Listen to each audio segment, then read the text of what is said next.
댄스 활용에 관한 고찰이라는 문제로 이렇게 발표를 하게 되었습니다. 연구자는 먼저 이 댄스 리터러시, 바로 이 리터러시에 대해서 저는 좀 많이 의문을 가지고 검색을 하게 되었습니다. 그래서 굉장히 좀 특이한 점을 제가 좀 발견했어요. 이 리터러시라는 개념이 시간이 변함에 따라서 그 의미가 변한다는 것을 제가 알 수 있었습니다. 19세기 같은 경우에는 단순히 말 그대로 읽고 쓰는 능력을 말하는 것입니다. 중심이 거의 읽고 쓰는 문학적인 느낌으로 많이 갔었다면 20세기 같은 경우에는 어떤 문제의 과업을 수행할 수 있는 지식과 역량으로 변한다는 것을 알 수 있었습니다. 그리고 지금 현재를 살고 있는 21세기 같은 경우에는 주제나 사항을 이해하고 그리고 미디어나 정보, 지식을 활용해서 이게 가장 중요하더라고요. 문제 해결을 위한 종합적인 능력으로 변한다는 것을 알 수 있었습니다. 저희 아버지 세대 같은 경우에도 사운이라는 게 있었어요. 이 회사에 가면 19세기 같은 경우에는 정직, 성실을 강조를 했었다면 20세기 같은 경우에는 도전 그리고 글로벌이라는 것으로 많이 사운이 정해졌는데 지금 21세기 같은 경우에는 그 의미가 변해서 행복 그리고 창의적 이런 쪽으로 많이 변했다는 걸 알 수 있었습니다. 그렇다면 저는 연구자는 이런 춤도 보면 뭔가 변화가 있지 않을까라는 생각에서 좀 찾아보게 되는데 2000년대 처음으로 예술 강사 제도가 이런 리터러시 개념을 기반으로 이제 탄생을 하게 됩니다. 처음 2000년대 같은 경우에는 무용이 없었고 2005년도에 처음으로 무용이 이제 추가가 되면서 지금까지 공교육 현장에서 무용을 가르쳐주는 예술 강사들이 지금 파견이 되고 있습니다. 전국적으로 한 5,000명 정도 됩니다. 지금 현재로서. 그리고 2014년에 처음으로 이 무용 교환이 제작이 되면서 지금까지 계속 쓰이고 있습니다. 하지만 연구자는 굉장히 좀 아쉬웠던 부분이 바로 이 부분이었습니다. 2014년도에 만들어졌던 교환이 지금 2023년에 이 교환하고는 좀 약간 환경이 좀 맞지 않다라는 저는 생각을 분명히 하게 됐습니다. 왜냐하면 그만큼 미디어도 많이 발전했고 그리고 학생들도 근데 보는 눈이 있기 때문에 굉장히 많은 요구를 하고 있다는 것을 제가 알 수 있었습니다. 저는 그 요구가 바로 K-POP 댄스였습니다. 자, 꾸준히 교육 현장에서는 이러한 필요성에 대해서 많은 제기가 되어 왔었고요. 그리고 지금 제가 이 연구를 준비하면서 굉장히 좀 특이하신 이제 실제 모 초등학교의 선생님이세요. 교사 선생님께서 학생들하고 이런 소통을 위해서 K-POP 댄스를 직접 추고 그리고 이런 컨텐츠를 또 이렇게 유튜버로서 이렇게 활용을 하면서 하시는 교사의 이 인터뷰를 제가 보게 됐는데 굉장히 참 의미 있었다라는 걸 좀 많이 느꼈습니다. 이미 학교 현장에서는 이러한 인기에 의해서 방과후 활동이나 그리고 특활 활동 정도로서는 기호적으로 지금은 하고는 있지만 현장에서 그러니까 공교육 현장에서는 그게 이루어지고 있지 않습니다. K-POP 댄스가. 연구자는 따라서 이러한 문제의식을 제기를 기반으로 해서 이러한 K-POP 댄스와 바로 이 리터러시가 한번 접목이 된다면 어떨까라는 호기심을 가지게 되었습니다. 이러한 배경에는 일단은 연구자는 K-POP 댄스를 지금 현장에서 10년 넘게 강의를 하고 있어요. 초등학교, 중학교, 고등학교, 대학교에서 지금 현재도 활동을 하고 있습니다. 이 여러 학교를 제가 돌아보면서 제일 많이 느낀 게 학생들이 가장 원하는 그 니즈는 바로 이거구나라는 걸 제가 몸소 느꼈어요. 이런 걸 많이 느꼈고 그리고 2015년부터 이러한 K-POP 댄스 산업이 많이 발전하면서 학문적인 접근도 많이 이루어지면서 굉장히 활발하게 연구가 진행이 되고 있고 많은 또 실용 무용가가 현재 생기게 되었습니다. 그리고 현재 이 K-POP 댄스 같은 경우에는 제가 나중에도 말씀을 드리겠지만 굉장히 특이한 게 우리나라가 종주국입니다.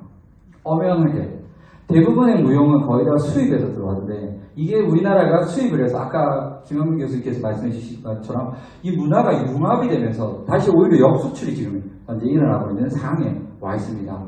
그렇기 때문에 저는 연구자로서는 이제는 뭔가 역할이 하나 좀 필요할 때가 왔다라는 것을 생각하게 됐습니다. 그게 바로 저는 교육적 가치인 것이죠. 그리고 리터러시는 굉장히 중요하게 생각하는 게 창의와 인성을 중요시하는 문화예술 교육의 정책의 변화가 일어나면서 2011년도에 처음으로 이 댄스 리터러시의 개념이 4가지 영역으로 나오게 됐습니다. 바로 춤 읽기, 그리고 춤추기, 춤 만들기, 그리고 춤 나누기, 이 네 가지 영역으로 인해서 이제 춤이 이제 교환이 만들어지게 되었습니다. 무엇보다도 연구자는 이 연구를 꼭 해야 되겠다라고 생각하는 게 바로 이거였습니다. 이 글귀가 저한테 폐부를 좀 찔렀던 것 같아요. 초등학교 어린이들은 무용을 통해서 언어적 기호와 동작적 기호를 가장 처음 배울 수 있는 바로 1차 교육기관이라는 점입니다. 이런 기억이 중학교, 고등학교, 대학교 올라갔을 때 이 무용의 활동으로 연결이 될 거라는 저는 생각이 좀 있었기 때문에 무엇보다도 이 연구가 꼭 필요하다는 문제 제기를 하게 되었습니다.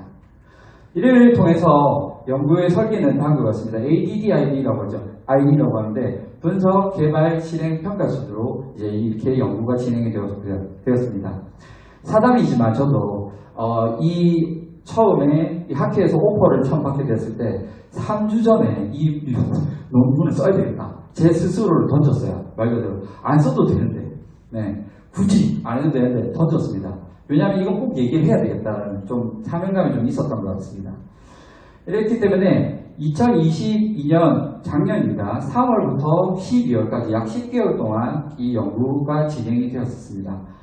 이 연구가 진행이 되었다는 것은 저는 그 현장에서 학생들을 직접 가르치고 인터뷰도 하고 하는 걸 있었기 때문에 충분히 이게 연구 논문으로 나올 수 있겠다라는 생각이 좀 있게 되었습니다. 연구 도구는 문화기술적 인터뷰라고 하죠. 이제 스페들리의 심층 면담을 이용해서 주로 이렇게 이루어졌고요. 그리고 참여 관찰과 연구 일지를 통해서 원자료를 확보를 하게 되었습니다.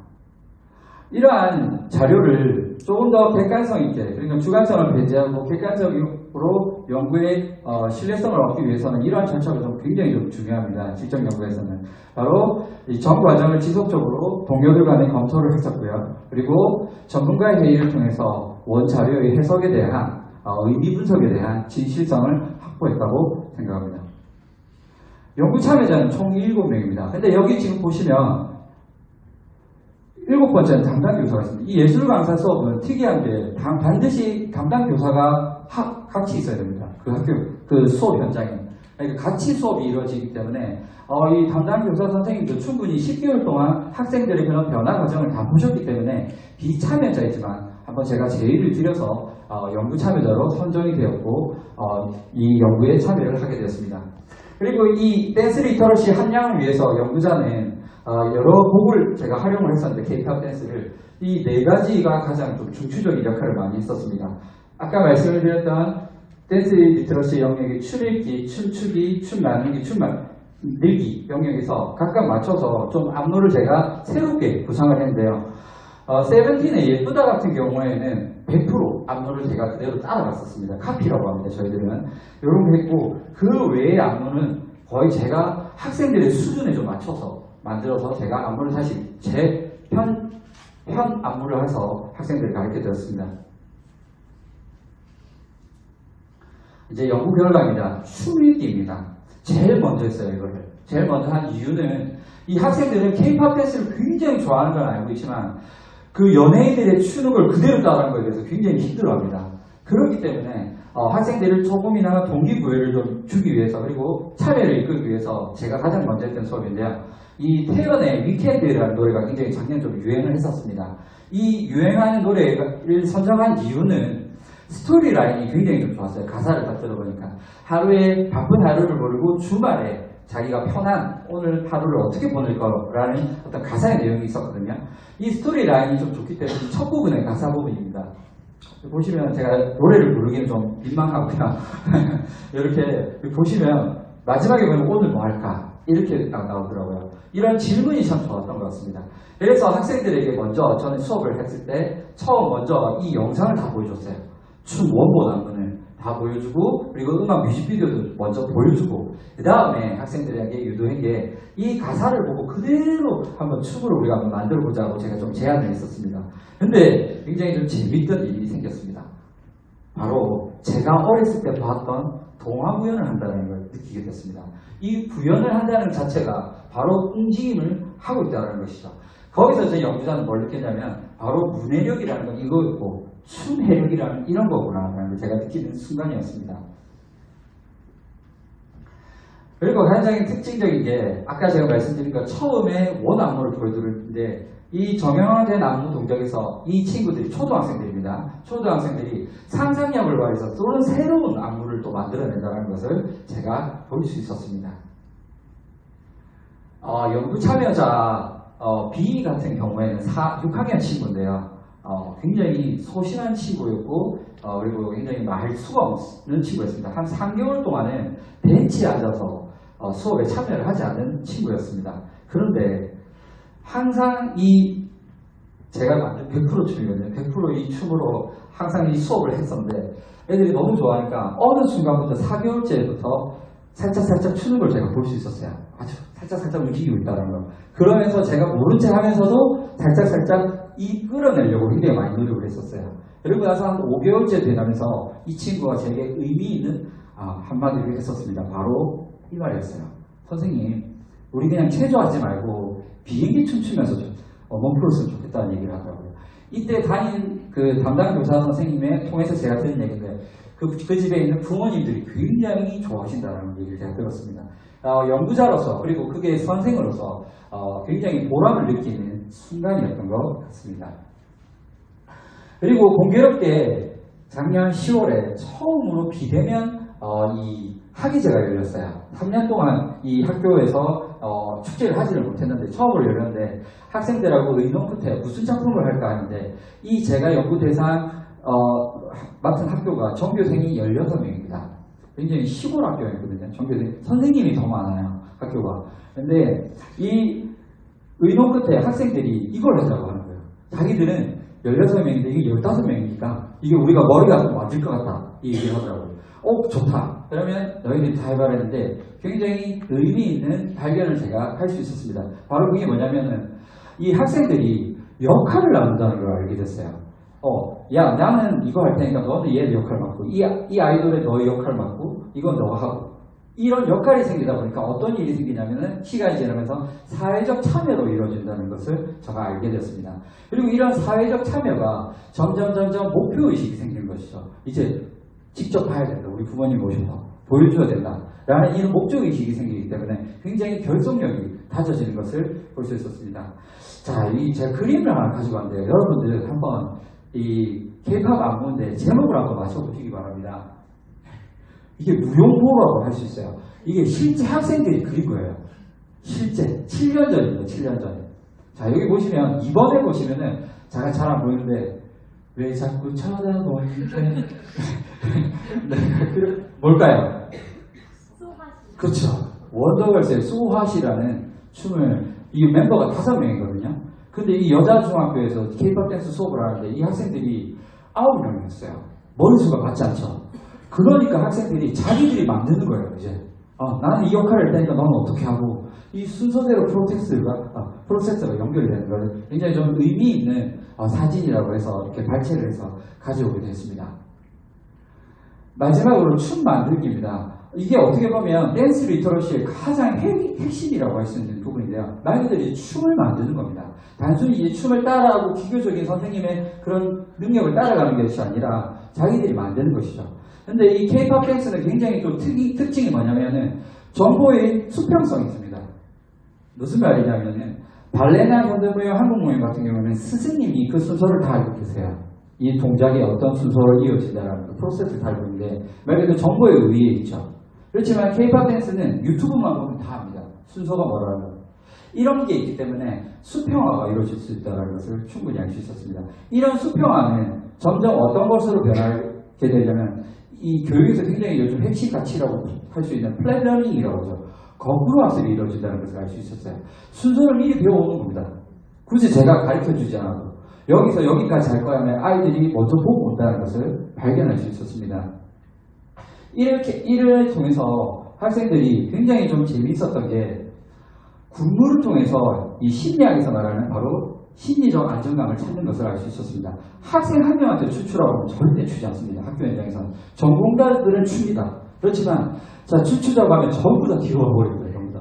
진짜 이게 실제 현장에서는. 근데 2명, 3명이 되면은 점점 학생들이 굉장히 즐거워하고 안정감을 가지고 춤춘다는 것을 느낄 수 있었습니다. 그리고 이게 한 단계 넘어가서 어떤 단계가 되냐면 바로 이 동일환상, 내면화라고 하죠. 바로 내가 마치 연예인이 된 것처럼 내가 이 안무들의 아이돌이야. 내가 좋아하는 이 영상에 봤던 주인공이 나야. 라는 것을 제가 인터뷰를 통해서 그 얘기로 돌아와서 연구자는 이 연구를 해야 되는 이유가 바로 이겁니다. 첫 번째는 우리가 스스로가 이 발표를 통해서 가치를 통해서 담론화가 이루어져야 된다는 것이죠. 그리고 이런 담론화가 충분히 이루어진 다음에 제가 가장 꿈꾸는 새로운 바로 이 K-pop 댄스의 이 무용 교육 프로그램이 제작이 되고 영상이 제작이 돼야지 교환이 나와야 된다고 생각을 합니다. 저 혼자만 해서 이게 나누는 것이 아니라 빌 게이츠가 그런 말을 했었습니다. 진정한 힘은 공유에서 나온다는 얘기를 했었거든요. 저도 그렇게 생각합니다. 저 혼자만 이거 잘하고 재밌는 것보다는 모두가 같이 다 즐겼으면 좋겠어요. 아까 말씀드렸던 이 춤, K-pop 댄스를 배우는 제1차 교육기관이기 때문에 이게 좀 더 발전을 해서 이 K-pop 댄스가 좀 더 다양한 문화 콘텐츠로서 발전을 했으면 좋겠습니다. 지금 현재로서는 유희다, 하나의, 아니면 하나의 기호일 뿐이다. 이렇게 치부하는 경우가 많은데 이 K-pop 댄스가 조금만 더 원소스 멀티 유즈라고 하죠. 바로 뭐 저작권이나 K-pop 댄스를 이용해서 게임이나 문화 아니면 피트니스로 이 피트니스의 개념 조금만 말씀을 드리면 문화적 공감대는 우리가 이미 형성이 됐습니다. 90년대부터 H.O.T의 세대가 지금 저희들 세대거든요. 그러면 저희 자녀들의 그 세대들이 충분히 얘가 K-팝을 좋아한다면은 굉장히 그걸 이해가 된다는 것이죠. 저희 딸도 참고로 그 여자아이들 전소연을 굉장히 좋아하더라고요. 그래서 저는 듀스를 너무 좋아했기 때문에 충분히 이해가 갑니다. 지금 뭐 얘가 어떤 심정이라는 거. 바로 이게 바로 문화적 고리가 있다는 것이죠. 마지막으로 김구 선생님이 꿈꿔왔던 문화 강국으로서 이 트렌드 섹터라고 하죠. 이런 역할을 해야 된다고 생각을 합니다. 이 K-pop 댄스가 충분히 저는 그런 역할을 할 수 있다고 생각을 하고 단순히 그냥 춤추고 넘어가는 기쁨의 춤이 아니라 교육적 가치로 바라봤을 때 이런 분명히 효용 가치가 있지 않을까 생각을 하게 되었습니다. 경청해 주셔서 감사합니다.